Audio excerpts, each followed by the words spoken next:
Na ako nabasahan sa Facebook guys, nga ana sila nga dili gid kuno lalim kung wala imong mama si imong tapad no. Yes guys, tinuod gid na siya sa una nagpuyo ko sila na perting paita sa akong kinabuhi kay kabalo kag ngano kabuhion ko kanang makuyapan ko. Grabe dali kay ko makuyapan dito matunong pagit sa CR guys, wala jud basta makatabang na ako no pero gilom-loom lang gid ako ang tanan kay maulam puta manampit usa pod busy pod sila di usa pod lahi ra gid pod na akong imong ginikanan gid pod ang imong kana mo og sampit baka nang muduol gid bitaw ka syempre lahi ra gid na siya kabalo gid mo ana. So mao to guys nga karon nga na ako diri ko sa mua nagpuy murag lami na kay akong kinabuhi guys kanang mura bitaw og kanang magsalig na permi usa dili siya magsalig wala ko kasabot basta di ko ka-explain basta lahi ra gid ang kinabuhi basta uban kasi imong ginikanan imong mga igsuon bayot kay dili jud ka ka-fail og kalisod dili nimo ma-fail ang kalisod sa kalibutan kung kuyog nimo imong mga igsuon og imong ginikanan.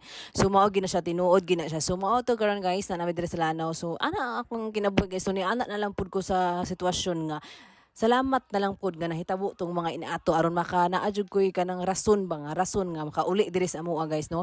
Kay pila gud ka tuig 3 years ko ato nga wala jud uli-uli diri sa amoa tungod kinag-focus ko minyo na gud kuno dili pud ko mang disturbo sa akong ginikanan. So mao to nga giantos gid nako.